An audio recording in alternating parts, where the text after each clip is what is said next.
So, vulnerability is a measure of poverty. Means it tells for how many upcoming years a group of people or an individual will remain poor. Okay. So, vulnerability is determined by the options available to different communities for finding an alternative living in terms of assets, education, health, job opportunities. Further, it is analyzed on the basis of the greater risk these groups face at the time of natural disaster. So, how is this vulnerability determined? As we are telling that vulnerability is a measure of poverty, which says that for how many more years that a group will remain poor or an individual will remain poor. So, how are we measuring this vulnerability?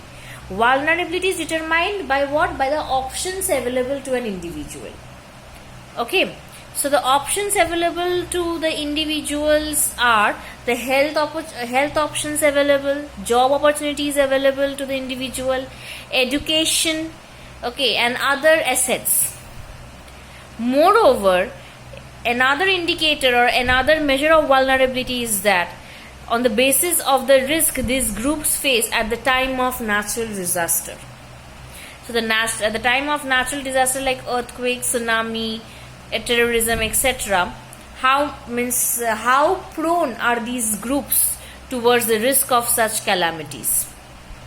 So additional analysis is made of the social and economic ability to handle this risk.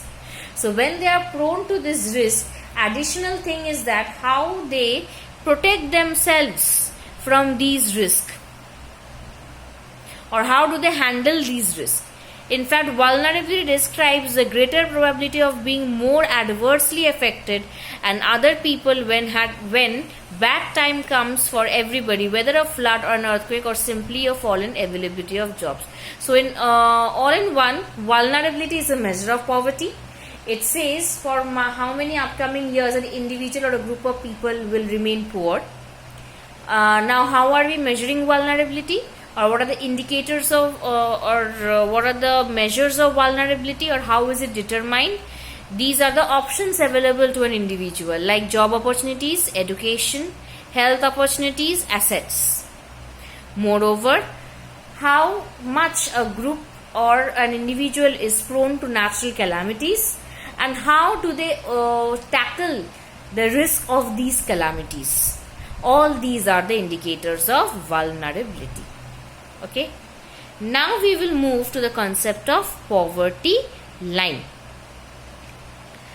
Okay, a common method used to measure poverty is based on the income or on the consumption level, which we earlier discussed, the basic indicators of poverty. A person is considered poor if his or her income or consumption level falls below a given minimum level. Necessary to fulfill the basic needs. What is necessary to satisfy the basic need is different at different times and in different countries.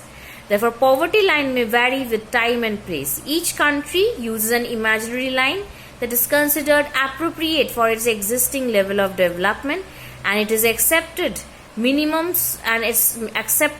social norms. For example, a person not having a car in the United States may not be considered poor. In India, owning a car is still considered as a luxury. Okay. Now, according to the theory that they are saying, it is said that a poverty line is generally assumed by the indicators of consumption and income levels. Okay, however, this consumption level and income level, it varies from time to time and from place to place. Okay, so person is considered poor if his or her income or consumption level falls below a minimum level. Now, this minimum level, when we are considering a person poor whose consumption and income level is below this minimum level is different from time to time and from country to country, from place to place. And this minimum level is required to fulfill the basic needs. Okay, Now, therefore, now each country uses an imaginary line that is considered appropriate for its existing level of development and is accepted the minimum social norms. Now, according to the development of the country,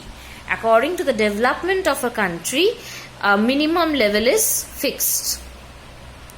Okay. For example, for the example that they have given, a person having a car in United States, not having a car in United States is considered as poor. Or a person having a car in India is still considered as a luxury. See, so according to the development, US and all these countries are very much developed. These are developed nations. So a person who is not having a car there is considered as a poor. But however, in India, a person not having a car is not considered as a poor, because in India, the car is still a luxury item. So, depending upon the development levels of a country, the poverty line is fixed, means the minimum level of consumption and income is fixed. Okay, and as the development is different in different countries, that is why this poverty line, the minimum level of consumption and income, is also changing from time to time and from place to place.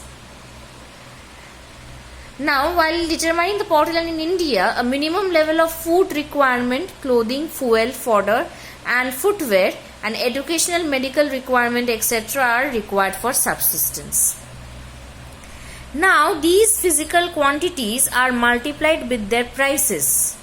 The present formula for food requirement while estimating the poverty line is based on the desired calorie requirement. Food items such as cereals, pulses, vegetable, milk, oil, sugar, etc. together provide these needed calories. The calorie needs vary depending on the age, sex and type of work that a person does. The accepted average calorie requirement in India is 2400 calorie per person per day in rural areas and 2100 calorie per person per day in urban areas. Since people living in rural areas engage themselves in more physical work than in urban areas, so the calorie intake in the rural areas is more. The monetary expenditure per capita needed for buying these calorie requirements in terms of food grains is revised periodically, taking into consideration the rise in prices. This para I will be explaining in the next video.